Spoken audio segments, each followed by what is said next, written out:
Good day, viewers. We are glad to have you join us on You and the Law, your flagship program on Niger State Television. And I am your regular anchor on the program, Hadiza Mohammed. Today, I have a guest in the house in person of Barrister Abubakar Sadiq Danjuma. Barrister, you're welcome to our studio. It's my honor to be here. Thank you for coming. Yes. Our topic for discussion this morning will be on inheritance. What is inheritance? What does the Constitution say about inheritance and the types of inheritance that we have enshrined in the Nigerian Constitution? These and more will be the questions that we'll be asking our barrister in the house. Barrister, let's start to get to know what is inheritance. First of all, we're talking about inheritance. You have to talk about the succession. We're talking about succession or succession. Generally, is law that regulates inheritance in Nigeria.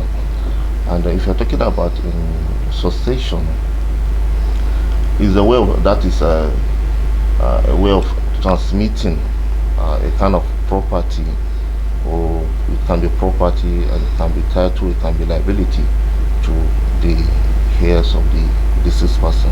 Okay. And generally, there are laws regulating inheritance in this country, and the Constitution, by provision of Section 42 sub 1 and 2 of the Constitution, kind of safeguard and each and everyone from any discrimination from inheriting from inheritance in terms of whether a male or a female.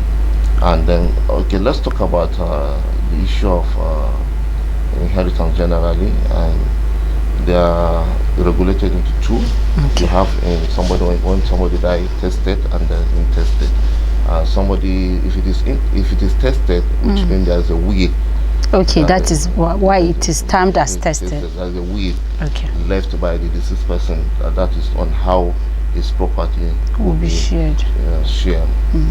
And equally, if you're talking about intested, that is why a person dies without leaving any will to regulate the distribution of his estate.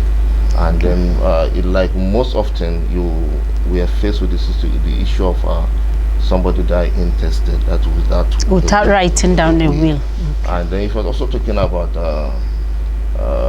intested, and then you are talking about there are customary and there is no customary. And most often you're talking about customary, and then the law that regulates such situation is the law practiced by the deceased person. And for instance, if somebody die, maybe as a Muslim, let me start as a Muslim, and then the law that will regulate the sharing of such estate that the deceased person left behind is going to be by Islamic law. Islamic law. And if somebody dies not as a Muslim, and maybe not as a Muslim, and there is no any will, and then the law that will regulate that, it has to be, that is the custom of the person. That is the person, depending on his tribe. Maybe the person is a Yoruba man, and then the custom and tradition of Yoruba will now apply in the distribution of his estate. And also in such situation, and then whatever law that will apply in sharing any estate, it has to be guided by the principle of natural justice, and that is it must not be repugnant to natural justice. And in this, for instance, when you're talking about somebody died leaving one female, a female and a son, a child, sorry, having a female and a male child. And then now you say no, you are going to exclude the female child from inheriting, and the law protect the female child from such discrimination. And there are authorities decided by the Supreme Court, which kind of put a stop to such practice, whereby a female child will be discriminated from inheriting from the estate of the deceased person. Especially, but most importantly, in that customary, speaking about the customary law, and then most often that is in the customary law, the laws that most regulate the distribution also, it has to be it has to be in conformity with the Constitution. It must not be contrary to the provision of Section 42 of the Constitution of Federal Republic of Nigeria, 1999, as amended. Okay. Thank you. Just like you did explain that the Constitution also takes into cognizance the customs of our people. Yes. That's in case if a deceased person did not leave any will. In a situation where maybe you seem not to, some people seem not to like believe in the customary whatsoever, what happens to that kind of inheritance? For you not to, you must have something that you believe in. Okay. You must have something that you believe in, and then the laws also allow somebody, it can change the culture. For instance, somebody that is a Yoruba man that resides in Minna, maybe he married from Niger State, and then he adopted the custom and tradition of Niger State. Okay. And then maybe he practiced whatever tradition that is practiced in Niger State, and then the laws allow him that the laws which he adopted, he can assimilate it, will be the one to apply to him. Okay, in the distribution of his estate. But the most important thing is that it has to be in conformity with the provision of the Constitution. He must not discriminate against any heir. Okay. And importantly, those who can inherit under the customary, it's more or less protect the blood lineage. Okay. Protect the blood lineage. Okay. And then that means somebody from outside the blood lineage cannot inherit from the deceased person. Okay. But in a situation where you have a deceased person writing down a will that maybe majority of his estate or his property should go to an outsider instead of the blood lineage, what happens? Well, if somebody is writing a will, and if you are writing a will, and then the laws that will apply the Will Act, and then the laws allow you to will out your property to outsider. Okay. And that is when somebody died tested, when there is a will. Okay. And that will must be in conformity with the Will Act. Okay. It must not be contrary to the laid down procedures laid down by the Will Act.